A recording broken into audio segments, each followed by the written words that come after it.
झारखंड स्थापना दिवस की तैयारी। झारखंड राज्य स्थापना दिवस के हर साल 15 नवंबर को बड़े धूमधाम से मनाया जाता है। इस बार राज्य अपने 25 साल पूरे करने जा रहा है। इस खास मौके पर पूरे झारखंड में जोर शोर से तैयारी चल रही है। राजधानी रांची के मशहूर मोरहाबादी मैदान में सबसे बड़ा सरकारी कार्यक्रम आयोजित होगा, जिसके लिए प्रस्ताव लगातार तैयारी जुटा है। मैदान को रंगीन झंडियों, लाइटिंग और फूलों से सजाया जा रहा है। सुरक्षा व्यवस्था को ध्यान में रखते हुए सीसीटीवी कैमरे, पुलिस जवान और महिला सुरक्षा बल तैनात किए जा रहे हैं। ट्रैफिक कंट्रोल और पार्किंग के लिए अलग से व्यवस्था बनाई जा रही है। इस बार स्थापना दिवस पर खास थीम झारखंड @25 रखी गई है। 11 नवंबर से 15 नवंबर तक राज्य के प्रत्येक जिले में जागरूकता rally, cycle rally, flag mob, चित्रकला, भाषण, कविता, लोकनृत्य और अन्य सांस्कृतिक कार्यक्रम आयोजित हो रहे हैं। विद्यालयों और कॉलेज के प्रतियोगिताएं चल रही है, जिसमें बच्चों और युवाओं की जबरदस्त भागीदारी है। श्रेष्ठ प्रदर्शन करने वाले बच्चों को सम्मानित किया जाएगा और सरकारी स्तर पर उन्हें पुरस्कार भी मिलेगा। 15 नवंबर के मुख्य कार्यक्रम में मुख्यमंत्री राज्य के 15,000 युवाओं को नियुक्ति पत्र सौंपेंगे। साथ ही कई नई विकास योजना और सरकारी लाभों की घोषणा भी मौके पर होगी। झारखंड आंदोलन और आदिवासी योगदान पर भी चर्चा होगा और स्वतंत्रता संग्राम सेनानी, झारखंड आंदोलनकारियों तथा प्रतिभाशाली बच्चों को मंच पर सम्मानित किया जाएगा। वहीं 16 नवंबर को विभिन्न सांस्कृतिक प्रस्तुतियां रखी गई है, ताकि स्थापना पर्व पर हर और समुदाय के लोग यादगार बना सके।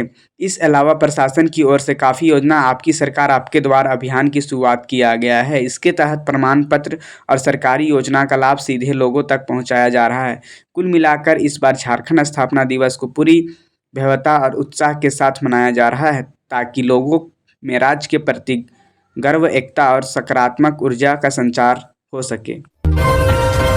झारखंड घाटशिला विधानसभा चुनाव की मतगणना विवरण। झारखंड के जमशेदपुर जिले के घाटशिला विधानसभा सीट पर इस बार उपचुनाव का खास माहौल रहा। 13 नवंबर को इस चुनाव के परिणाम का बेसब्री से इंतजार हर जिले में को देखने को मिला। मतदान की बात करें तो घाटशिला क्षेत्र में इस बार रिकॉर्ड 74% वोटिंग दर्ज की गई, जिससे यह साफ जाहिर होता है कि आम जनता ने बड़ी संख्या में लोकतांत्रिक प्रक्रिया में भाग लिया। सुरक्षा को लेकर पूरे क्षेत्र में कड़ी व्यवस्था बनाई गई थी। चुनाव आयोग और स्थानीय प्रशासन ने मतदान स्थल की निगरानी के लिए सीसीटीवी कैमरे एवं सुरक्षा बलों की तैनाती की थी। मतगणना कुल 15 टेबल पर 20 राउंड में की जाने की योजना बनाई गई थी, ताकि पूरे पारदर्शिता और निष्पक्ष बनी रहे। झारखंड के कई जिले में तापमान गिरने का अनुमान। झारखंड में नवंबर महीने की शुरुआत से ही मौसम बदलने लगा है और ठंड की दस्तक पहले से ही तेज हो गई है। मौसम विभाग के मुताबिक राज्य के कई मुख्य जिलों गुमला, लातेहार, चतरा, पलामू और लोहरदगा में तापमान लगातार गिर रहा है। आने वाले दिनों में इसमें और गिरावट आने की संभावना बताई गई है। कुछ जिलों में न्यूनतम तापमान 10 डिग्री सेल्सियस के आसपास पहुंच चुका है, जिससे सुबह और रात के समय सर्दी का एहसास ज़्यादा होने लगा है।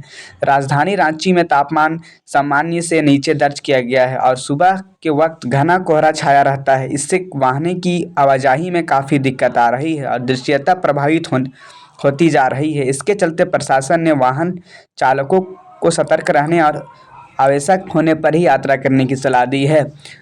स्वास्थ्य विशेषज्ञों के अनुसार अचानक गिरते तापमान का सबसे ज़्यादा असर बुजुर्गों, बच्चों और पहले से बीमार लोगों पर पड़ सकता है। ऐसे में डॉक्टर ने लोगों को गर्म कपड़े पहनने को बोला गया है। बच्चों और बुजुर्गों का विशेष ध्यान रखने की सलाह दी है। मौसम विभाग ने चेतावनी दी है कि आने वाले दिनों में ठंड और बढ़ सकती है। राज्य के कुछ हिस्सों में शीतलहर की स्थिति बनी रह सकती है, जिससे लोगों को ठंड से बचाव के लेकर तैयारी करनी जरूरी है। विशेषज्ञों का यह भी कहना है कि इस बार नवंबर में ठंड आमतौर पर अपेक्षाकृत जल्दी शुरू हो गई है, जिससे दिसंबर जनवरी में भी कड़ाके की सर्दी रहने की आशंका है। झारखंड में आरपीएफ की सुरक्षा जांच अभियान। झारखंड के रेल क्षेत्र में सुरक्षा व्यवस्था को लेकर आरपीएफ रेलवे सुरक्षा बल ने विशेष जांच अभियान चलाया है। खासकर लोहरदगा रेलवे स्टेशन पर आरपीएफ ने यात्रियों और सामान की कड़ी चेकिंग की है, ताकि अवैध वस्तुओं के परिवहन पर रोका जा सके। इस अभियान के तहत संदिग्ध पहचान पर उनकी तलाशी ली गई और संदिग्ध सामान जब्त किए गए। पुलिस अधिकारियों ने बताया कि यात्रियों की सुरक्षा और चोरी तस्करी जैसी घटनाएं को रोकने के लिए यह अभियान आवश्यक है। यात्रियों से भी अनुरोध किया गया है कि वे अपनी सामान की जांच स्वयं करें और संदिग्ध गतिविधियों की सूचना तुरंत सुरक्षा बलों को दें। रेलवे स्टेशन पर जांच के दौरान आरपीएफ कर्मचारियों ने खास सुरक्षा प्रोटोकॉल का पालन किया है, जैसे कि सीसीटीवी कैमरे के जरिए निगरानी और मोबाइल जांच उपकरणों का प्रयोग। अभियान का उद्देश्य न केवल सुरक्षा बढ़ाना है बल्कि यात्रियों का विश्वास भी बढ़ाना है। अधिकारियों के अनुसार इस तरह के अभियान भविष्य में भी नियमित रूप से होते रहेंगे, जिससे रेलवे यात्रा भी सुरक्षित बनी रहे। यात्री इस अभियान से सुरक्षित और सतर्क रहेंगे, यही उम्मीद जताई गई है। सरायकेला जिले के नीमडीह थाना क्षेत्र के पितकी गांव में एक बड़ी चोरी की घटना हुई है। यह चोरों ने घर का दरवाजा तोड़कर अंदर घुसपैठ की और कीमती सामान चोरी कर लिया है। बताया जा रहा है कि चोरों ने ड्रिल मशीन का इस्तेमाल कर ताला खोलकर यहीं चोरी की है। चोरी की इस वारदात से गांव के लोग काफ़ी डर गए हैं और सुरक्षा व्यवस्था पर सवाल उठाने लगे हैं। पुलिस ने घटना की सूचना मिलने के बाद तुरंत इलाके में जांच शुरू कर दी है। पुलिस अधिकारियों ने बताया है कि घटना स्थल से साक्ष्य एकत्रित किए जा रहे हैं और आसपास के सीसीटीवी फुटेज की समीक्षा की जा रही है। ग्रामीणों से भी मदद मांगी गई ताकि चोरों का पता लगाया जा सके। परिवार के सदस्यों का कहना है कि वे इस घटने के बाद बहुत परेशान हैं और जल्द से जल्द पुलिस को कार्रवाई करते देखना चाहते हैं। इस चोरी की घटना से इलाके में सुरक्षा की चिंता बढ़ा दी है। पुलिस ने लोगों को सतर्क रहने और संदिग्धों की सूचना तुरंत पुलिस को देने की अपील की है। इसके अलावा कई बार चोरी रोकने के लिए ग्राम पंचायतों को भी सावधानी बरतने और निगरानी बढ़ाने की हिदायत दी गई है। स्थानीय प्रशासन जल्द से जल्द सुरक्षा बढ़ाने के उपाय पर काम कर रहा है ताकि ग्रामीण इलाकों में इस तरह की घटनाएं कम हो सके और जनता सुरक्षित महसूस कर सके। झारखंड के पलामू जिले के कई थाना क्षेत्र में वाहन चेकिंग अभियान चलाया गया। इस अभियान में पुलिस ने ड्राइविंग लाइसेंस, वाहन दस्तावेज और अन्य ज़रूरी कागजात की जांच की, साथ साथ अवैध शराब, हथियार और नकदी की भी जांच की। अभियान का मकसद अपराधियों और अवैध तस्करों पर अंकुश लगाना था।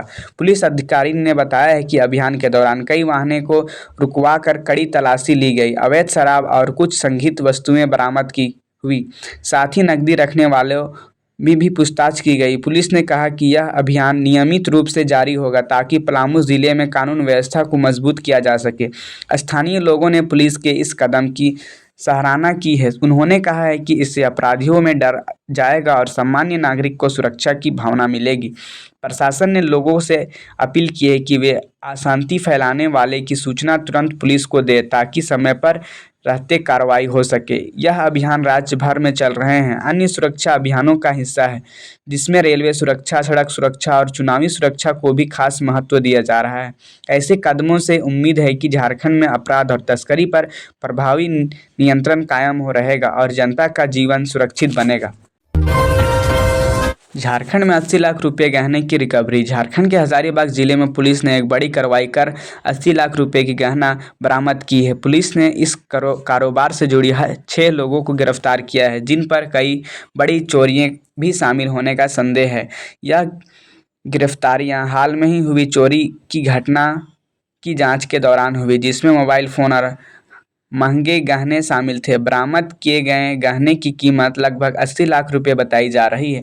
पुलिस ने बताया है कि आरोपी काफ़ी समय से यह आपराधिक गतिविधि कर रहे थे और उनके पास भी भारी मात्रा में चोरी की संपत्ति मिली है। छापेमारी के दौरान पुलिस ने कई महत्वपूर्ण सबूत भी जब्त किए हैं, जो आगे की जांच और मुकदमेबाजी में काम आएंगे। इस कार्रवाई से पूरे ज़िले में सुरक्षा व्यवस्था को लेकर नागरिक में विश्वास बढ़ा है।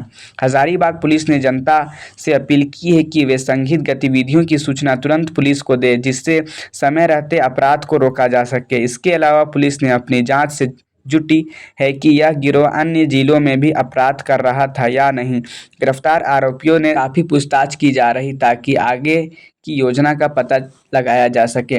यह कार्रवाई राज्य में कानून व्यवस्था बनाए रखने और अपराधियों को सख्त संदेश देने का महत्वपूर्ण प्रयास है। स्थानीय प्रशासन ने भी इसे पुलिस की सफलता बताया है और आम जनता को आश्वासन किया है कि सुरक्षा के लिए लगातार काम किया जा रहा है। झारखंड के डुमरी में सड़क हादसा। झारखंड के गिरिडीह जिले के डुमरी क्षेत्र में एक गंभीर सड़क हादसा हुआ। जानकारी के अनुसार सड़क पार करते समय एक व्यक्ति ट्रक की चपेट में आ गया, जिससे उसकी मौत मौके पर ही हो गई। घटनास्थल पर पहुंची पुलिस ने फोरेंसिक टीम को बुलाकर जांच शुरू कर दी। मृतक की पहचान स्थानीय निवासी के रूप में हुई है और उसके परिवार को घटना की सूचना दे दी गई है। स्थानीय लोगों ने बताया है कि सड़क पर उचित लाइनें और सिग्नल की कमी के कारण आए दिन सड़क दुर्घटनाएं हो रही हैं। इस हादसे ने इलाके में सड़क की सुरक्षा व्यवस्था को लेकर चिंता बढ़ा दी है। लोगों ने प्रशासन को आवागमन के लिए बेहतर उपाय और सड़क सुरक्षा के लिए बड़े कदम उठाने की मांग की है। पुलिस ने बताया है कि शव को पोस्टमार्टम के लिए भेजा जा चुका है और वाहन चालन की पहचान की जा रही है। घटना के कारण ट्रैफिक में भी कुछ देर तक बाधा उत्पन्न हुई। अधिकारियों ने कहा है कि वे सड़क सुरक्षा और वाहनों की जांच को एक सख्त करेंगे ताकि इस प्रकार की दुर्घटनाएं को रोका जा सके।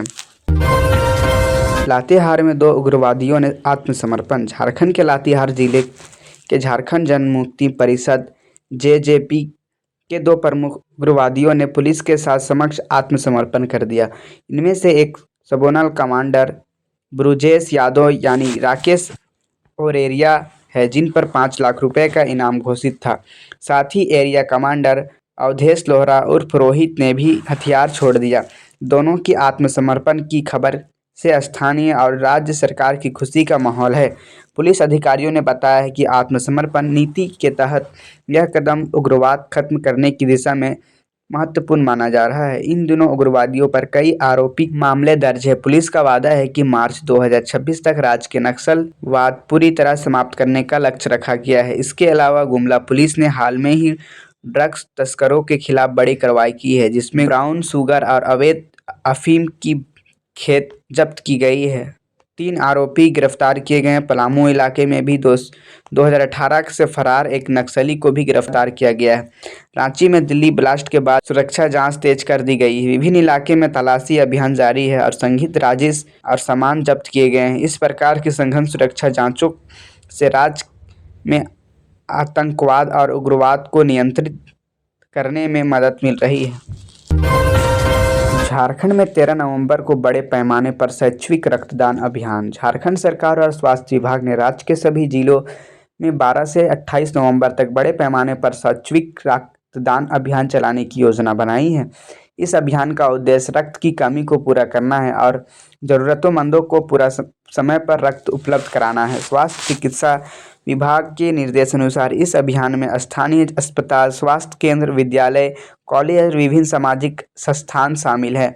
इस अभियान के तहत स्वास्थ्य विभाग के कर्मचारियों और स्वयंसेवकों की टीम नियमित रूप से रक्तदान शिविर लगाएगी। जिन लोगों को रक्तदान के लिए जाना होगा उन्हें प्रचार प्रसार के लिए जाएं। इस अभियान में युवाओं की भागीदारी बढ़ाने के लिए विभिन्न पहल की जाएगी, जैसे कि स्कूल और कॉलेज में संगोष्ठी, रक्तदान का महत्व समझाने वाले सेमिनार और स्थानीय स्तर पर रक्तदान को प्रोत्साहित करने वाले कार्यक्रम। स्वास्थ्य विशेषज्ञों का कहना है कि नियमित रक्तदान से न केवल ज़रूरतमंदों की मदद होगी, बल्कि रक्तदाताओं को स्वास्थ्य पर भी सकारात्मक प्रभाव पड़ता है। सरकार और स्वास्थ्य विभाग की यह पहल राज्य की रक्त की उपलब्धता को बेहतर बनाएगी और आपातकालीन स्थितियों में रक्त की कमी के कारण होने वाली समस्याओं को कम करेगी। इस अभियान के दौरान सुरक्षा और स्वास्थ्य का विशेष ध्यान रखा जाएगा। ड्रोन्स को उचित स्वास्थ्य जांच और सुरक्षित वातावरण प्रदान किया जाएगा। झारखंड में निजी शिक्षण संस्थानों पर शुल्क वृद्धि पर लगाम। झारखंड सरकार ने राज्य के निजी शिक्षण संस्थानों में फीस बढ़ोतरी पर एक समिति गठित करने का निर्णय लिया है। यह समिति जल्द ही फीस वृद्धि के खिलाफ शिकायतें और मांगों की जांच करेगा और छात्रों व अभिभावकों के हितों का संरक्षण करेगी। समिति का मुख्य उद्देश्य यह सुनिश्चित करना है कि शिक्षा महंगी ना हो और सभी वर्ग के छात्रों को उपलब्ध रहे। राज्यपाल ने इस मुद्दे पर गंभीरता दिखाई है और निजी स्कूलों एवं कॉलेज को उचित फीस निर्धारण की अपील की है, ताकि गरीब और मध्यम वर्ग के परिवारों को सुविधा मिले। सरकार के अनुसार इस कदम का शिक्षा क्षेत्र में पारदर्शिता आएगी और फीस वृद्धि का अनुचित लाभ उठाने वाले संस्थानों पर नियंत्रण होगा। समिति में शिक्षा विशेषज्ञ, प्रशासनिक अधिकारी समेत अभिभावकों ने के प्रतिनिधि भी शामिल होंगे। उन्होंने कहा है कि समिति द्वारा दिए गए सुझावों के आधार पर ही फीस में वृद्धि की जाएगी और बिना अनुमति के कोई भी फीस बढ़ोतरी नहीं होगी। यह फैसले ऐसे समय में लिया गया है जब राज्य में शिक्षा की गुणवत्ता सुधारने के साथ साथ उसे सभी के लिए सुलभ बनाना आवश्यक हो गया है। इस निर्णय से छात्रों और अभिभावकों को राहत मिलेगी और बेहतर शिक्षा स्वास्थ्य के लिए सरकार पर भरोसा बनाए रखेंगे।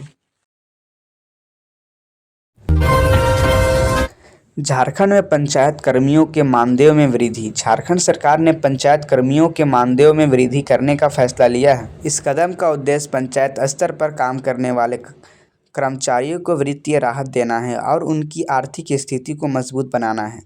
पंचायत कर्मी राज्य के ग्रामीण विकास में महत्वपूर्ण भूमिका निभाते हैं, इसलिए उनके सुधारित मानदेय को उनकी कार्य क्षमता और मनोबल दोनों में वृद्धि होगी।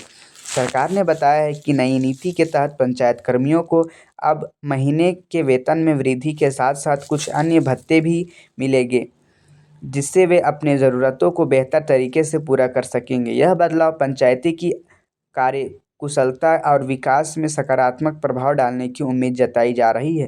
पंचायत कर्मचारियों ने भी इस फैसले का स्वागत किया है और इसे अपनी मेहनत और समर्पण के प्रति सम्मान माना है। नए मानदेय के साथ साथ सरकार पंचायत कर्मियों के लिए प्रशिक्षण कार्यक्रम भी आयोजित करेगी ताकि उसका विकास हो सके और वे बेहतर सेवा दे सके। इस पहल से राज्य की पंचायत प्रणाली और मजबूत होगी, जिससे ग्रामीण इलाके के विकास कार्यों में तेजी आएगी और जनता को बेहतर सुविधाएं मिलेगी। इस निर्णय को राज्य शासन की ओर से ग्रामीण विकास के क्षेत्र में एक महत्वपूर्ण कदम माना जा रहा है, जिससे पंचायत कर्मियों का जीवन स्तर बढ़ेगा, बेहतर होगा और वे अपने कार्य क्षेत्र में और भी सक्रिय होंगे। झारखंड में युवाओं के लिए नई स्वराज और कौशल विकास योजनाएं। झारखंड सरकार ने युवाओं को स्वरोजगार के क्षेत्र में प्रेरित करने और कुशल बनाकर रोजगार बढ़ाने के लिए कई नई योजनाएं लागू करने का फैसला लिया है। इन योजनाओं का उद्देश्य युवाओं को आत्मनिर्भर बनाना है और रोजगारी की समस्या को कम करना है। इसके तहत स्वरोजगार के लिए वित्तीय सहायता, प्रशिक्षण कार्यक्रम और तकनीकी ज्ञान प्रदान करने का विशेष प्रावधान है। सरकार की नई पहल में युवाओं को ब्याज रहित या कम ब्याज दर ऋण उपलब्ध कराना जाएगा।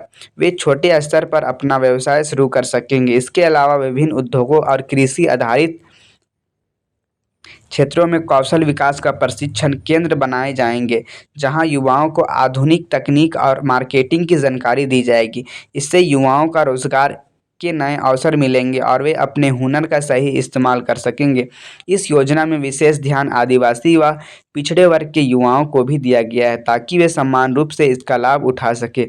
स्थानीय सरकार व गैर सरकारी संगठनों के सहयोग से कार्यशालाएं और जागरूकता कैंप लगाए जाएंगे, जिससे ज़्यादा से ज़्यादा युवा इसका फ़ायदा उठा सकेंगे। मुख्यमंत्री हेमंत सोरेन ने यह कहा है कि योजना झारखंड के विकास का एक बड़ा कदम है जो युवाओं को सशक्त और आर्थिक रूप से आत्मनिर्भर बनाएगा। सरकार आगामी महीनों में अन्य भी सामाजिक एवं आर्थिक कल्याणकारी योजनाएं की घोषणा कर रही है। झारखंड सरकार की नई सरकारी योजनाएं और विकास परियोजनाएं। झारखंड राज्य स्थापना के मौके पर 15 नवंबर को रांची के मोरहाबादी मैदान में कई महत्वपूर्ण सरकारी योजनाएं का शिलान्यास और उद्घाटन किया जाएगा, जिससे कुल 10 विभागों के अंतर्गत 5,952 करोड़ रुपए की 166 बड़ी योजनाएं शामिल है। इन योजनाओं का उद्देश्य राज्य के विकास को तेजी देना, बुनियादी संरचना को बेहतर बनाना और जनता को बेहतर सुविधाएं प्रदान करना है। सबसे अधिक धनराशि पथ निर्माण पर खर्चा होगी, जिसके लिए 2396 करोड़ रुपए की आवंटित की गई है। इसके तहत 63 विभिन्न सड़क परियोजनाएं का कार्य संपन्न होगा, जिसमें गिरिडीह बाईपास, जमशेदपुर हाता पथ की चौड़ीकरण परियोजनाएं प्रमुख है। जल संसाधन विभाग को 2082 करोड़ रुपए का बजट मिला है, जहां कई सिंचाई योजनाएं और जलाशयों का विकास किया जाएगा। नगर विकास विभाग की करोड़ रुपए की योजनाओं में रांची स्मार्ट सिटी के लिए कई पार्क, सामुदायिक केंद्र और बस स्टैंड का पुनर्निर्माण शामिल है। शिक्षा विभाग को 61 करोड़ रुपए मिलेंगे, जिससे स्कूल की गुणवत्ता और सुविधाओं में सुधार होगा। उच्च एवं तकनीक शिक्षा के लिए 412 करोड़ रुपए की धनराशि दी गई है। पर्यटन विभाग भी 39 करोड़ रुपए की परियोजनाएं कार्यान्वित करेंगे, जिसमें रामरेखा धाम, सिद्धो कान्हो जैसी कई धार्मिक और सांस्कृतिक संस्थानों का सुंदरीकरण किया जाएगा। इसके अलावा जुडको द्वारा गिरिडीह नगर निगम भवन और रांची का रविंद्र भवन का निर्माण भी शामिल है। झारखंड बजट 2025 में शिक्षा, किसानों और महिलाओं पर विशेष फोकस। झारखंड राज्य सरकार ने वित्त वर्ष 2025-26 के लिए 1,45,400 करोड़ रुपए का बजट पेश किया है, जिसमें शिक्षा, किसानों और महिलाओं के लिए कई महत्वपूर्ण योजनाएं की घोषणा की है। इस बजट में पहली बार बाल बजट पेश किया गया है, जिसके तहत बच्चों के विकास के लिए 9,411 करोड़ रुपए का प्रावधान किया गया है। शिक्षा के क्षेत्र में कई बड़े ऐलान किए गए हैं। झारखंड में शिक्षा के लिए इनोवेशन हब बनाने, जमशेदपुर, गुमला और साहेबगंज में नए विश्वविद्यालय स्थापित करने की योजना। साथ ही रांची, खूंटी, गिरिडीह, जमशेदपुर, धनबाद, देवघर और जामताड़ा में मेडिकल कॉलेज खोलने की भी तैयारी है। इसके अलावा school of excellence and mass communication भी स्थापित किए जाएंगे। किसानों के लिए भी बजट का खास प्रावधान किए गए हैं। इनमें से मुख्यमंत्री पशुधन विकास योजना के लिए 255 करोड़ रुपए, फसल बीमा के लिए 350 करोड़ रुपए, कृषि यंत्रों के लिए 140 करोड़ रुपए और कृषि उपज भंडारण के लिए 259 करोड़ रुपए शामिल है। कुल कृषि बजट लगभग 4,587 करोड़ रुपए का होगा। महिलाओं के लिए मैया सम्मान योजना के तहत 13,363 करोड़ रुपए का प्रावधान किया गया है। इसके अतिरिक्त महिलाओं के सशक्तिकरण और आर्थिक विकास के लिए भी विशेष योजनाएं चलाई जाएगी। झारखंड सरकार ने कहा है कि यह बजट प्रदेश के सामाजिक और आर्थिक विकास के लिए एक मजबूत आधार प्रदान करेगा। बजट में शिक्षा, स्वास्थ्य, कृषि और महिला सशक्तिकरण पर विशेष ध्यान दिया गया है, ताकि राज्य की समृद्धि और जनजीवन में सुधार हो सके। झारखंड राज्य में जिला न्यायालयों की सुनवाई प्रक्रिया में तेजी। झारखंड के जिला न्यायालय में केसों की सुनवाई और फैसला करने की प्रक्रिया में तेजी से पूरा करने के लिए विभिन्न कदम उठाए जा रहे हैं। यह निर्णय राज्य सरकार और उच्च न्यायालय के दिशा निर्देश के तहत लिया गया है, ताकि लंबित मामलों को जल्द से जल्द निपटाया जा सके। इसके लिए विशेष सुनवाई दल बनाए गए हैं, जो पुराने और महत्वपूर्ण मामले को प्राथमिकता से निस्तारण कर रहे हैं। इस पहल में अदालतों के बुनियादी ढांचे को बेहतर बनाने तथा डिजिटलाइजेशन को बढ़ावा देना भी शामिल है। अब अधिकतर मामले की सुनवाई वीडियो कॉन्फ्रेंसिंग के माध्यम से भी किया जा रहा है, जिससे समय की बचत के साथ साथ पक्षकारों को भी दूर दराज के स्थानों से भी बिना मुश्किल अदालत तक पहुंचाने में सुविधा मिल रही है। इसके साथ ही न्यायाधीशों और कोर्ट कर्मचारियों के प्रशिक्षण कार्यक्रम भी जारी है, ताकि उनकी कार्यक्षमता और निर्माण क्षमता में सुधार हो। विभिन्न जिलों में विशेष सप्ताह भी आयोजित किए जा रहे हैं, जिनमें तेजी से मुकदमे निपटाने पर जोर दिया जाता है। इसके अलावा अदालतों में फास्ट ट्रैक अदालतें भी शुरू की गई है, जिनका उद्देश्य महिलाओं, बच्चे तथा गंभीर अपराधों के मामलों में शीघ्र न्याय प्राप्ति सुनिश्चित कराना है। इस पहल के परिणामस्वरूप कई पुराने मामले निपटाए जा चुके हैं और अन्य प्रणाली भी विश्वसनीयता बढ़ाई है। इन सुधारों से आम जनता में न्याय स्वास्थ्य के प्रति विश्वास बढ़ा है और न्यायतंत्र की पहुंच और प्रभावशीलता भी बेहतर हुई है। सरकार का उद्देश्य है कि झारखंड में न्यायालयों को और ज़्यादा सशक्त बनाया जाए। झारखंड किसान समृद्धि योजना। झारखंड सरकार ने किसानों की आर्थिक स्थिति सुधारने और कृषि उत्पादन को बढ़ावा देने के लिए किसान समृद्धि योजना लागू की है।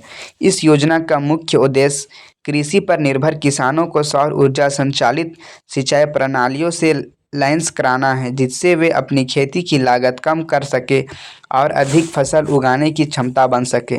इस योजना के तहत किसानों को सोलर पंप सेट 90% तक सब्सिडी दी जाती है, जबकि 10% राशि किसान को स्वयं जमा करनी होती है।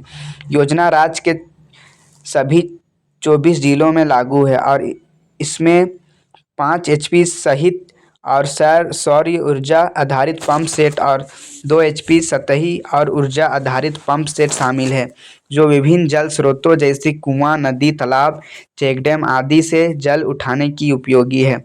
लाभार्थियों का चयन ऑनलाइन आवेदन प्रक्रिया के माध्यम से किया जाता है। आवेदन के लिए किसान के पास आधार कार्ड, बैंक पासबुक, भूमि दस्तावेज, राशन कार्ड होना आवश्यक है। एक परिवार से एक ही सदस्य का योजना का लाभ उठा सकता है। समूह के रूप में आवेदन करने वाले समूह के सदस्यों को 5 वर्षों के लिए लाभ नहीं मिलेगा।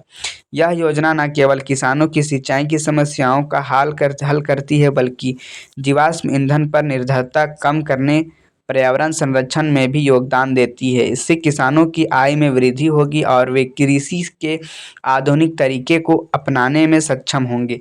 किसान समृद्धि योजना झारखंड सरकार की एक महत्वपूर्ण पहल है, जो राज्य के कृषि किसान को क्रांतिकारी बदलाव लाएगी और किसानों को आत्मनिर्भर बनाने में मदद करेगी।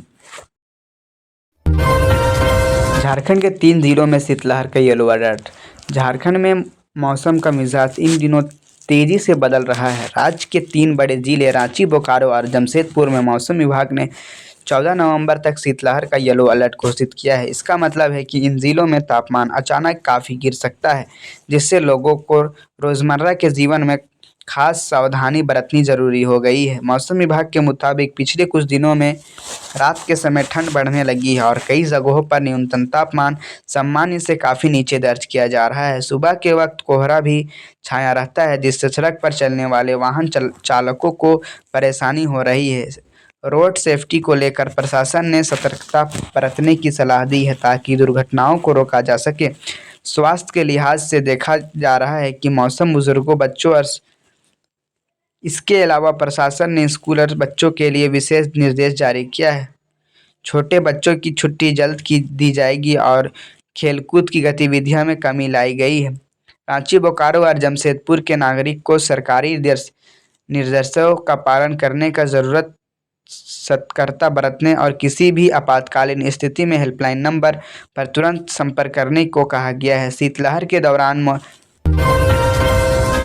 झारखंड राज्य स्थापना दिवस की तैयारी। साथियों, झारखंड राज्य स्थापना दिवस हर साल 15 नवंबर बड़े धूमधाम से मनाया जाता है। इस बार राज्य में 25 साल पूरे करने जा रहा है। इस खास मौके पर पूरे झारखंड में जोर शोर से तैयारी चल रही है। राजधानी रांची के मशहूर मोरहाबादी मैदान में सबसे बड़ा सरकारी कार्यक्रम आयोजित होगा, जिसके लिए प्रशासन लगातार तैयारी में जुटा है। मैदान को रंगीन झंडियों, लाइटिंग और फूलों से सजाया जा रहा है। सुरक्षा व्यवस्था को ध्यान में रखते हुए सीसीटीवी कैमरे, पुलिस जवान और महिला सुरक्षा बल तैनात किए जा रहे हैं। ट्रैफिक कंट्रोल और पार्किंग के लिए अलग से व्यवस्था बनाई जा रही है। इस बार स्थापना दिवस पर खास थीम झारखंड @25 रखा गया है। 11 नवंबर से 15 नवंबर तक राज्य के प्रत्येक जिले में जागरूकता rally, cycle rally, flash mob, चित्रकला, भाषण, कविता, नृत्य और सांस्कृतिक कार्यक्रम आयोजित हो रहे हैं। विद्यालय और कॉलेजों में प्रतियोगिताएं चल रही है, जिसमें बच्चों और युवाओं की जबरदस्त भागीदारी है।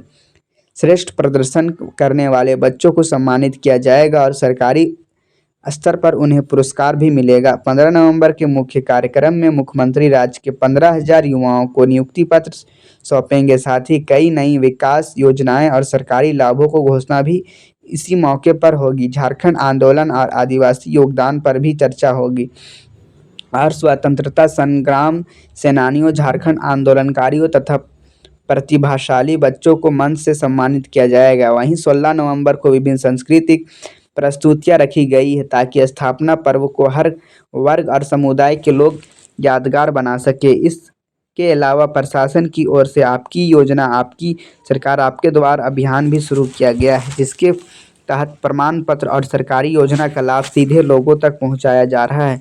कुल मिलाकर इस बार झारखंड स्थापना दिवस को पूरी भव्यता और उत्साह के साथ मनाया जा रहा है ताकि लोगों में राज्य के प्रति गर्व एवं एकता सकारात्मक ऊर्जा का संचार बन सके। झारखंड घाटशिला विधानसभा उपचुनाव की मतगणना विवरण। झारखंड के जमशेदपुर जिले के घाटशिला विधानसभा पर इस बार उपचुनाव का खास माहौल रहा है। 13 नवंबर को इस चुनाव के परिणाम का बेसब्री से इंतजार हर जिले में देखने को मिला। मतदान की बात करें तो घाटशिला क्षेत्र में इस बार रिकॉर्ड 74% वोटिंग दर्ज की गई है, जिससे यह साफ जाहिर होता है कि आम जनता ने बड़ी संख्या में लोकतांत्रिक प्रक्रिया में भाग लिया है। सुरक्षा को लेकर पूरे क्षेत्र में कड़ी व्यवस्था बनाई गई थी। चुनाव आयोग और स्थानीय प्रशासन ने मतगणना स्थल पर निगरानी के लिए सीसीटीवी कैमरे एवं सुरक्षा बलों की तैनाती की थी। मतगणना कुल 15 टेबल पर 20 राउंड में जाने की योजना बनाई गई थी ताकि पूरा पारदर्शिता पर निष्पक्ष बनी रहे। इन तमाम त्योहार झारखंड के कई जिले में तापमान गिरने का अनुमान। झारखंड के में नवंबर महीने की शुरुआत से ही मौसम बदलने लगा है और ठंड की दस्तक पहले से तेज हो गई है। मौसम विभाग के मुताबिक राज्य के कई मुख्य जिले गुमला, लातेहार, चतरा, पलामू और लोहरदगा में तापमान लगातार गिर रहा है और आने वाले दिनों में इससे और गिरावट आने की संभावना बताई गई है। कुछ जिलों में तो न्यूनतम तापमान 10 डिग्री सेल्सियस के आसपास पहुंच चुका है, जिससे सुबह और रात के समय सर्दी का एहसास ज़्यादा होने लगा है। राजधानी रांची में भी तापमान सामान्य से नीचे दर्ज किया गया है और सुबह के वक्त घना कोहरा छाना रहता है। इससे वाहनों की आवाजाही में काफ़ी दिक्कत आ रही है, दृश्यता प्रभावित होती जा रही है। इसके चलते प्रशासन ने वाहन चालकों को सतर्क रहने एवं आवश्यक होने पर ही यात्रा करने की सलाह दी है। स्वास्थ्य विशेषज्ञों के अनुसार अचानक गिरते तापमान सबसे ज़्यादा असर बुजुर्गों, बच्चों और पहले से बीमार लोगों पर पड़ सकता है। ऐसे में डॉक्टर ने लोगों को गर्म कपड़ा इस्तेमाल करने और बच्चों बुजुर्गों का विशेष ध्यान रखने की सलाह दी है। घरों के अलावा जलाने वाले आवश्यक सुरक्षा उपाय अपनाने के निर्देश दिए गए हैं। मौसम विभाग ने चेतावनी दी है कि अगले आने वाले दिनों में ठंड और बढ़ सकती है। राज्य के कुछ हिस्सों में शीतलहर स्थिति बन रह सकती है, जिससे लोगों को ठंड से बचाव को लेकर पहले से तैयारी करनी जरूरी है। विशेषज्ञों का यह भी कहना है कि इस बार नवंबर में ठंड आमतौर पर अपेक्षाकृत जल्दी शुरू हो गई है, जिससे दिसंबर जनवरी में और भी कड़ाके की सर्दी रहने की आशंका है।